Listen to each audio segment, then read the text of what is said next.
Welcome to Bind EduTech, and this is a continued class in which we are discussing the important short answer type questions from the chapter Going Places. हम लोग going places नाम का chapter जो हम लोगों ने पढ़ा है, पूरा एक्सप्लेनेशन, उस चैप्टर का शॉर्ट क्वेश्चन टाइप आंसर जो हैं वो दो नंबर की कैटेगरी में आए, चाहे 3 नंबर के कैटेगरी में आए या 4 नंबर के भी कैटेगरी में आ सकते हैं। ये ऐसे क्वेश्चंस हम लोग डिस्कस कर रहे हैं और हम लोगों ने प्रीवियस वीडियोस में up to question number 15 discuss कर चुके हैं। आज हम लोग 16th क्वेश्चन से शुरू करेंगे। ये जो क्वेश्चन पूछे जाते हैं और जो आंसर्स यहाँ दिया हुआ है, स्टूडेंट्स जो हैं वो क्वेश्चन आंसर्स को, स्पेशली आंसर को रटने का कोशिश करते हैं। ऑलमोस्ट बहुत सारे स्टूडेंट्स, मैक्सिमम स्टूडेंट्स मैं बोलता हूँ कि इसको रटने का कोशिश करते हैं कि जैसे जैसे लिखा हुआ है ना, वैसे ही वैसे लाइन बाय लाइन हम रट लें। और इसमें रटने में सबका एबिलिटी जो है हर स्टूडेंट का वो एकदम अलग अलग होता है। कुछ स्टूडेंट्स जिनका इंग्लिश का बैकग्राउंड जो है वो थोड़ा अच्छा है, वो थोड़ा आसानी से रट लेते हैं।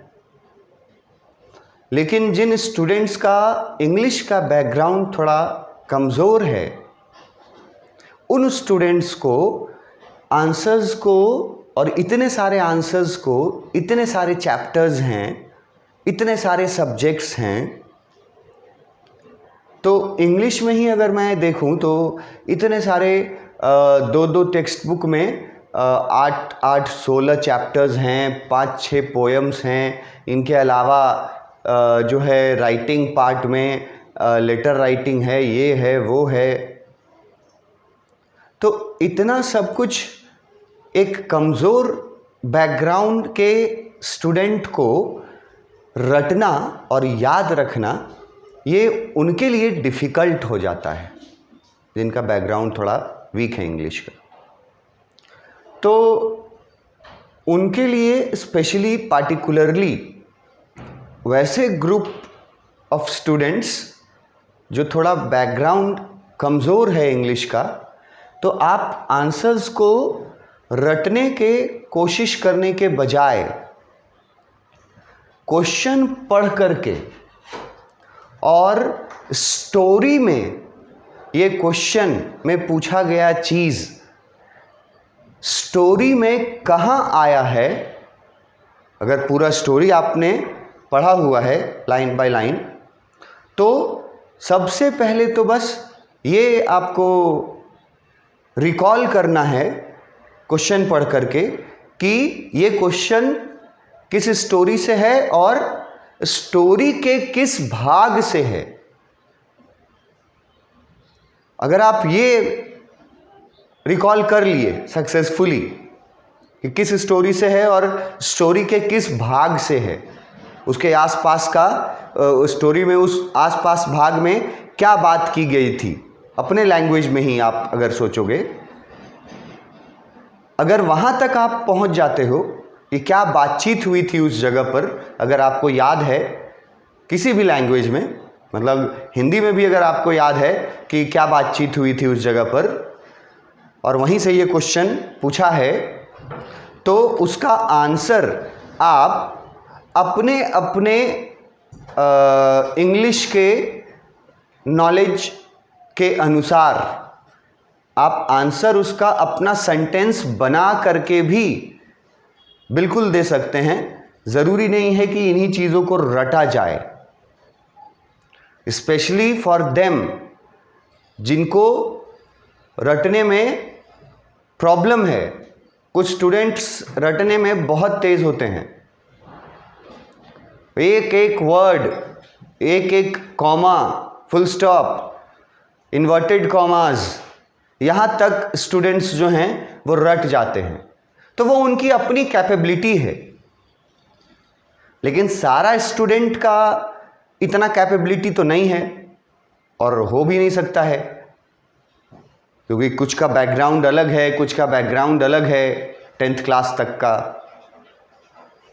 कोई थ्रू आउट इंग्लिश मीडियम पढ़ा है, कोई थ्रू आउट हिंदी मीडियम पढ़ा है, खाली एक विषय इंग्लिश में, इंग्लिश अंग्रेजी सिर्फ पढ़ा है वो, बाकी सारे अपने सब्जेक्ट्स को वो हिंदी में पढ़ा है।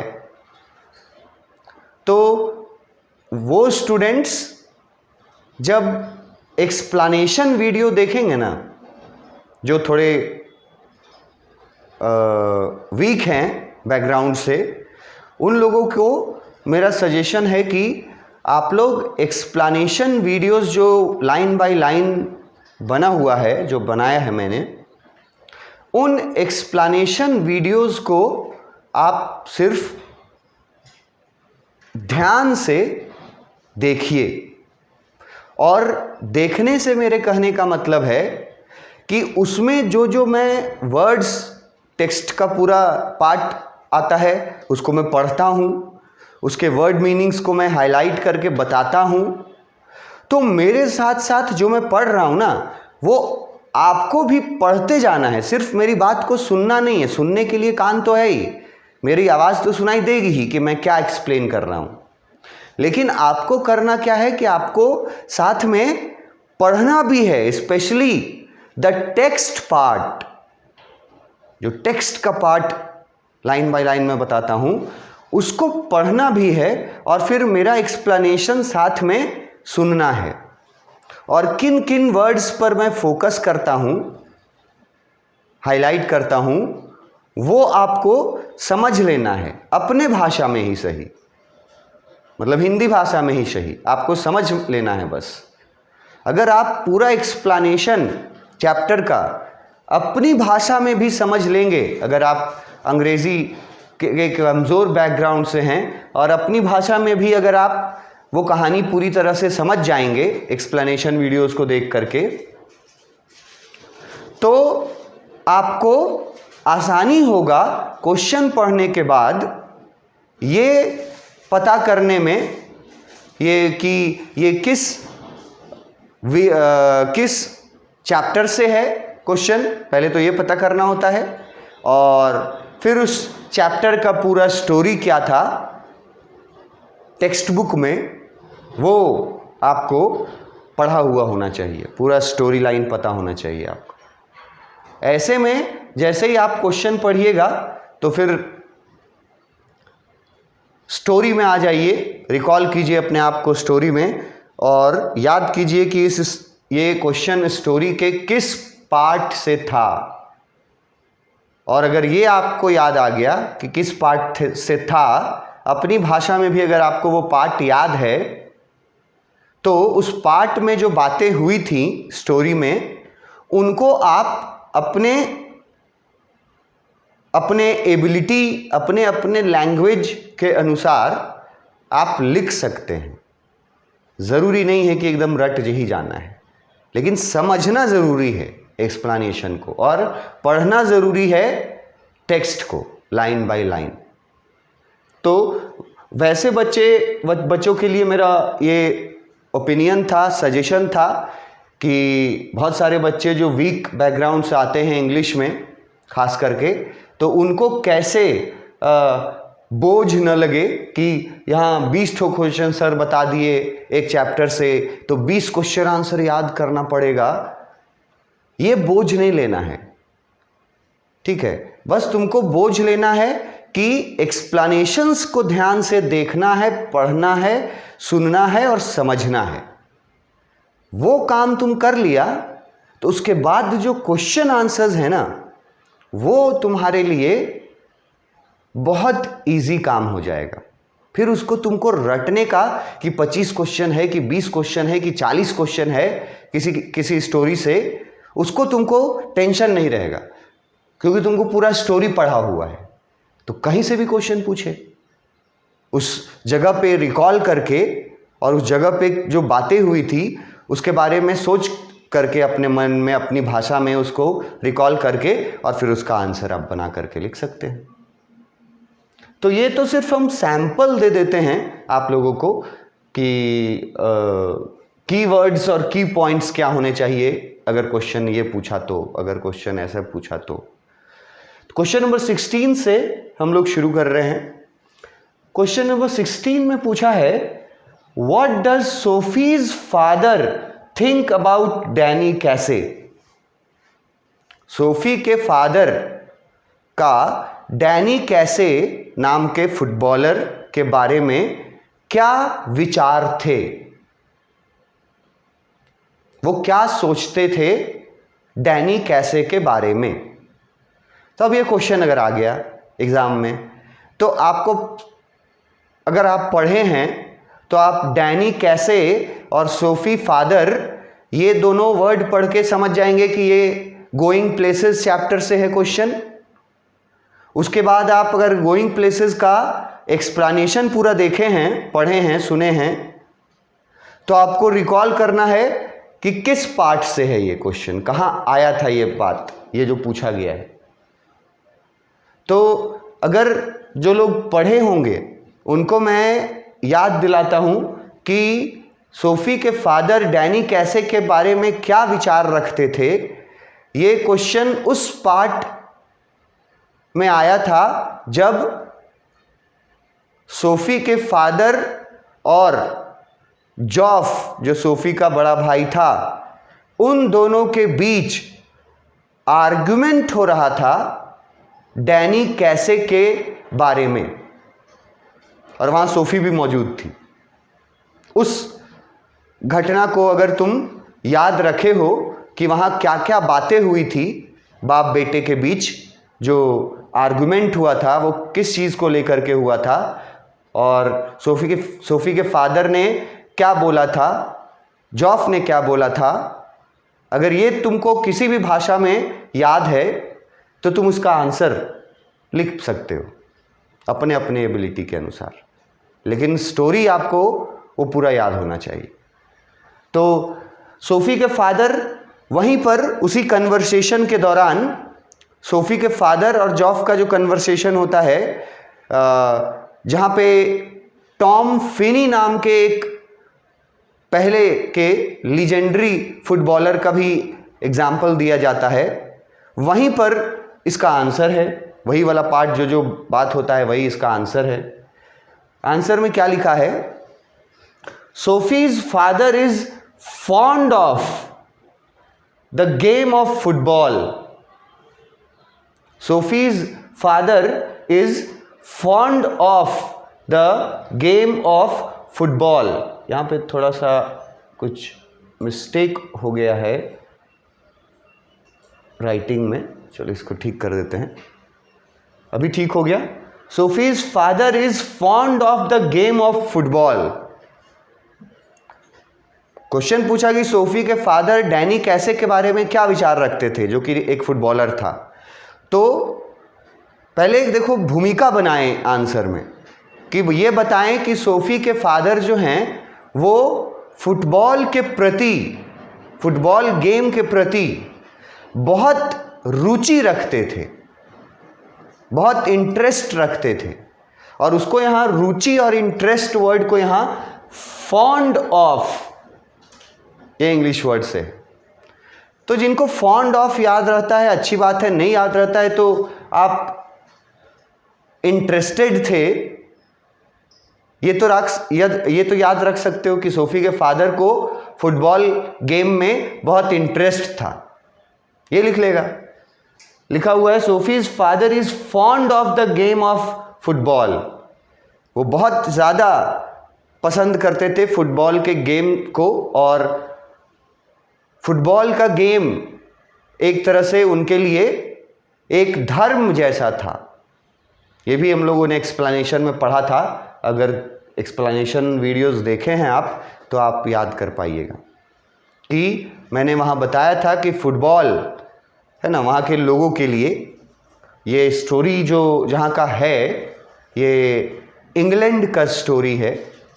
तो इंग्लैंड के लोगों के लिए मैं बोल रहा हूँ कि इंग्लैंड में इंग्लैंड के जो सिटीजन्स हैं वो लोग ऑलमोस्ट सारे लोग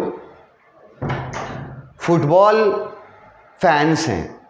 दे are crazy football fans. Great Britain में जो इंग्लैंड है उसके सिटीजन्स जो हैं वो फुटबॉल के प्रति इतना रुचि रखते हैं कि फुटबॉल को वो अपना धर्म मानते हैं. It is a religion for them, football. और अगर फुटबॉल को अपना धर्म मानते हैं तो फुटबॉलर्स को क्या मानते होंगे? फुटबॉलर्स को अपना भगवान मानते हैं. उनके लिए फुटबॉल का गेम जो है वो एक धर्म के जैसा है और फुटबॉलर्स जो हैं वो उनके लिए गॉड के समान हैं.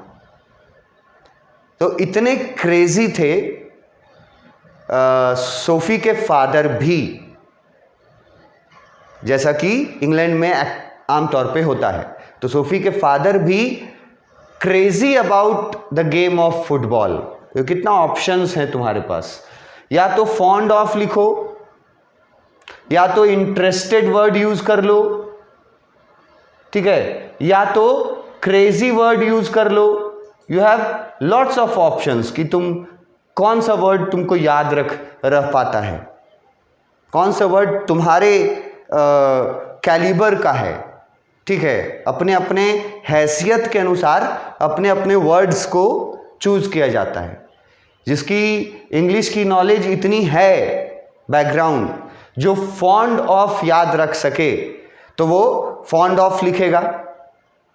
जिसको फॉन्ड ऑफ नहीं याद रख सकने वाले कैटेगरी वाले जो स्टूडेंट्स हैं वो इंटरेस्टेड या क्रेजी वर्ड, इन दोनों में से कोई एक वर्ड याद रखेंगे, सबका काम चल जाएगा. तो फर्स्ट लाइन में बताया, फर्स्ट सेंटेंस में, कि सोफी के फादर फुटबॉल के प्रति क्रेजी थे. He has heard and knows about Danny Casey. Sophie के फादर ने डैनी कैसे के बारे में सुना था और वो जानते थे उसके बारे में. सोफी के फादर ने डैनी कैसे के बारे में सुना था और वो उसके बारे में जानते थे. अब अगर सुना था और जानते थे तो कुछ ओपिनियन भी तो होगा उनका कि कैसा प्लेयर है, अच्छा है, बुरा है, मीडियम है, कैसा है. तो ये बताया गया कि उनके नज़र में डैनी कैसे एक अपकमिंग आयरिश फुटबॉलर है.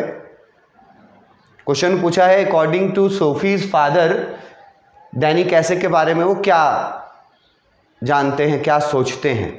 तो डैनी कैसे के बारे में उसके फादर ने सुना है और वो जानते हैं कि डैनी कैसे एक अपकमिंग आयरिश फुटबॉलर है, आयरलैंड से बिलोंग करता है.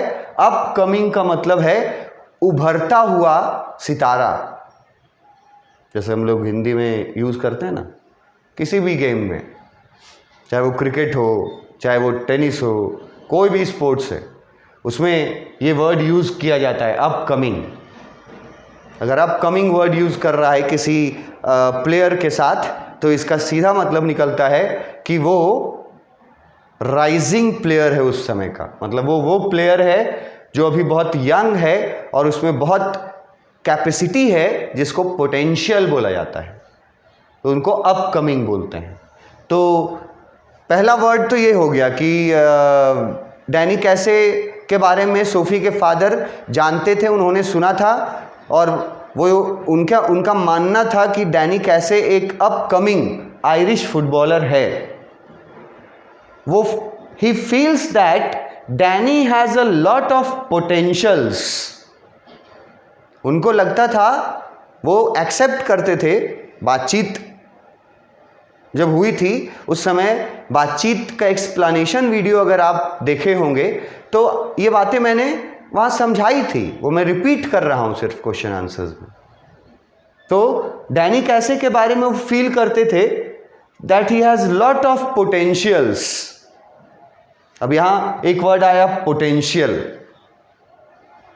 अब अगर पोटेंशियल वर्ड किसी को लगता है कि भारी है, इसको नहीं याद रख पाएंगे, इसके लिए कोई और आसान वर्ड अगर दे देते सर तो याद रख पाते हम। ये की वर्ड है, की लाइन है। डैनी सोफी के फादर फील करते थे कि डैनी कैसे हैज लॉट ऑफ पोटेंशियल्स। तो पोटेंशियल वर्ड अगर किसी के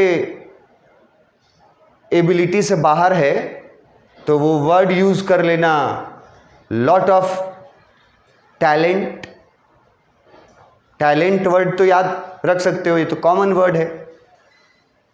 तो पोटेंशियल अगर वर्ड नहीं याद रहता है तो आप काम चलाने के लिए आप लॉट ऑफ टैलेंट या full of talent, full of talent, ये वर्ड यूज कर सकते हैं यहां। उसके फादर ये फील करते थे कि डैनी के पास बहुत पोटेंशियल है, मतलब बहुत टैलेंट है, मगर डैनी को महान प्लेयर बनने के लिए दो चीजों का ख्याल रखना होगा। अब जो लोग एक्सप्लेनेशन वीडियो देखे हैं, स्टोरी के थ्रू गए हैं, वो जानते होंगे कि किन दो चीजों का ख्याल रखना होगा तब वो महान प्लेयर बन जाएगा।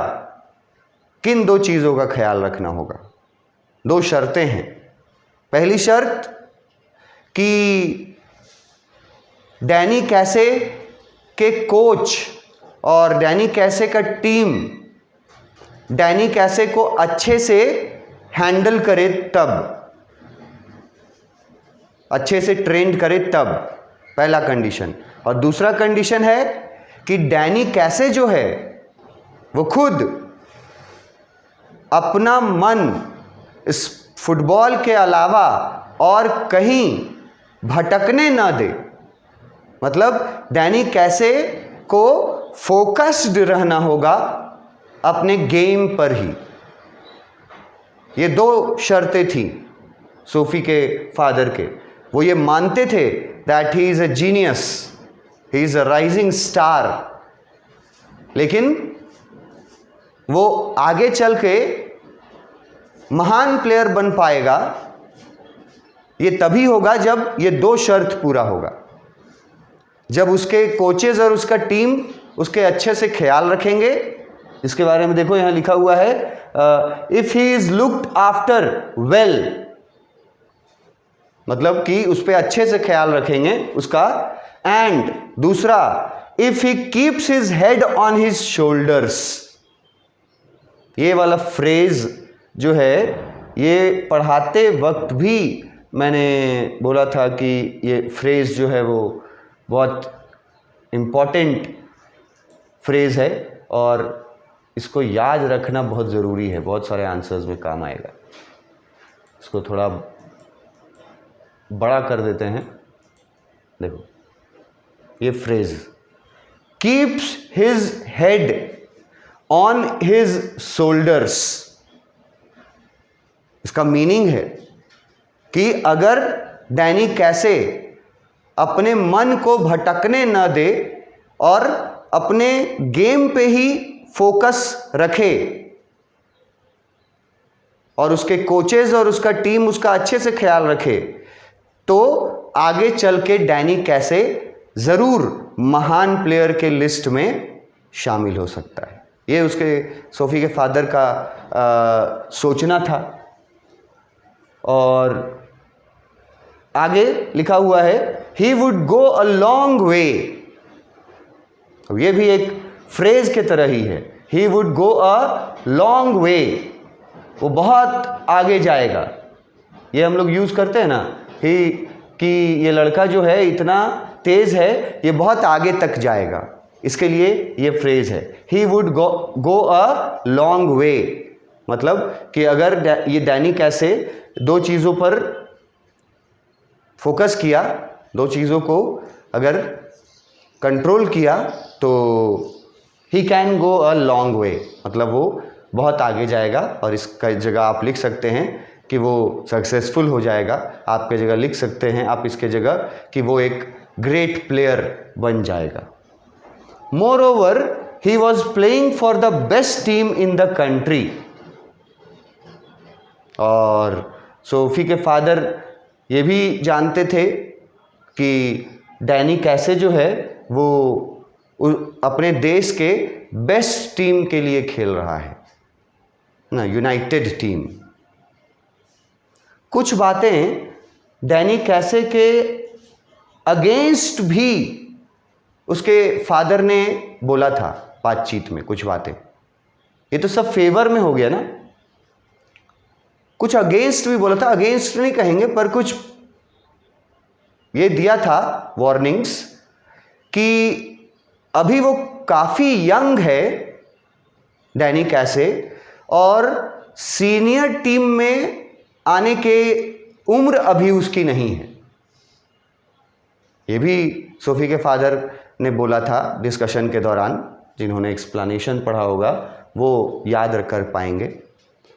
वो टू यंग मानते थे डैनी कैसे को कि अभी सीनियर टीम में शामिल होने के लिए अभी इसकी उम्र बहुत कम है। मगर जॉफ जो है वो डिफेंड करता है ये बोल करके कि he is older than me, कि वो मुझसे बड़ा है उम्र में, तो कैसे वो सीनियर टीम के लिए छोटा हो गया।